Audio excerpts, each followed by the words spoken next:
Bueno, vamos a continuar con el concepto de selectividad, reactividad o viceversa. Ayer vimos que los alcanos, cuando reaccionan con el flúor es una molécula muy reactiva, es muy poco selectiva, es decir, no discrimina entre hidrógenos, aunque habíamos clasificado los hidrógenos o los enlaces carbono-hidrógeno como primarios, secundarios y terciarios.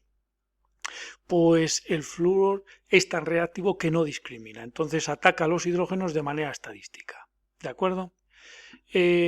Vamos a ver ahora la misma reacción de halogenación de los mismos alcanos, pero en lugar de flúor, bromo. Bien, la monobromación. La incorporación, la sustitución, la monobromación consiste en la sustitución de un átomo de hidrógeno por un átomo de bromo.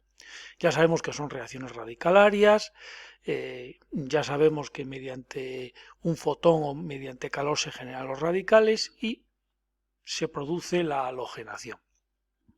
Bien, el bromo, si recordamos de teoría, la bromación, si recordamos de la teoría, pues es una reacción en la cual este halógeno se muestra poco reactivo, o sea, no se desprende demasiada energía, es un proceso lento porque la energía de activación es relativamente alta. Entonces, cuando una sustancia, una molécula es muy poco reactiva, como es el caso del bromo, en este caso, pues resulta que intenta buscar en el alcano con el cual reacciona el eslabón más débil, es decir, el enlace más débil, más fácil de romper, más fácil de hacer reaccionar. En el caso del flúor no había discriminación, no pudimos ver cuál era el enlace en principio carbono-hidrógeno más débil, más fácil de reaccionar, en fin, no lo pudimos ver, como digo, porque el flúor era muy reactivo. Sin embargo, aquí, para esta molécula que ya sabemos que tiene enlaces carbono-hidrógeno primarios y un enlace carbono-hidrógeno terciario, pues vamos a ver qué sucede. Resulta que cuando vamos al laboratorio observamos dos moléculas, dos tipos de moléculas. Una de ellas está en una proporción representa el 1% del conjunto total de las moléculas de producto, mientras que las otras moléculas representan el 99%. Bien, pues vamos a ver cuáles son esas moléculas producto. Resulta que cuando el bromo ataca a un enlace carbono-hidrógeno primario, la molécula que se forma o las moléculas que se forman representan solamente el 1% del total. Y el 99% de las moléculas, fruto de esta reacción, son estas, en la cual el bromo ha atacado un hidrógeno terciario o un enlace carbono-hidrógeno terciario. Bien, a la vista de estos resultados, y dado que el bromo, al ser muy poco reactivo, busca la parte más débil de la molécula del alcano, solo nos queda concluir que no todos los enlaces carbono-hidrógeno de los alcanos son igual de estables o igual de reactivos.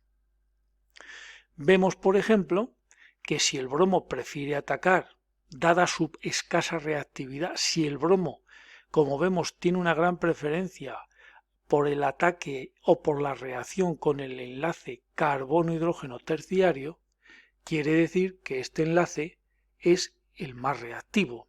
Y un enlace es más reactivo porque suele ser más débil. ¿De acuerdo?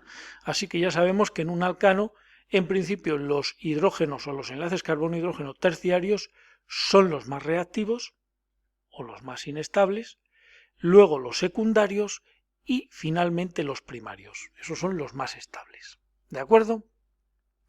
Bien, para la molécula B podemos ver que en esta molécula solo hay enlaces carbono, para este alcano solo hay enlaces carbono-hidrógeno terciarios y enlaces carbono-hidrógeno primarios. ¿De acuerdo? Entonces, como se trata de una monobromación, esto va a dar lugar a dos tipos de moléculas. Cuando el bromo ataque uno de esos enlaces carbono-hidrógeno, solamente va a dar dos tipos de monobromaciones. El bromo sustituyendo un hidrógeno primario, es decir, atacando un enlace carbono-hidrógeno primario, que sería este.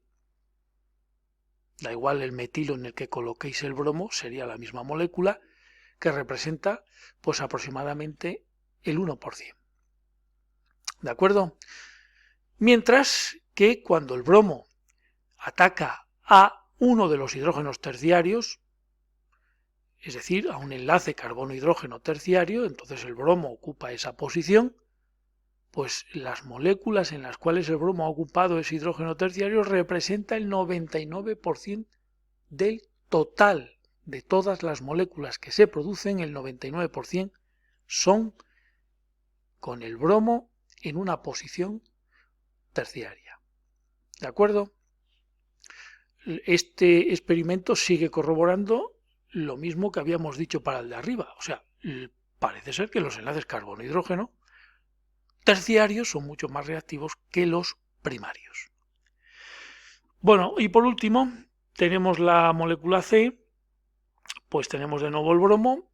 Este alcano tiene solamente enlaces carbono-hidrógeno primarios y enlaces carbono-hidrógeno terciarios. Lo que ocurre es que como los carbonos centrales no son idénticos, es decir, no tienen los mismos sustituyentes, al final tendremos, cuando se produzca la monobromación, tendremos tres tipos de moléculas distintas, tres productos monobromados diferentes. ¿De acuerdo? Bien, dos de ellos ocurren sobre los enlaces carbono-hidrógeno primarios.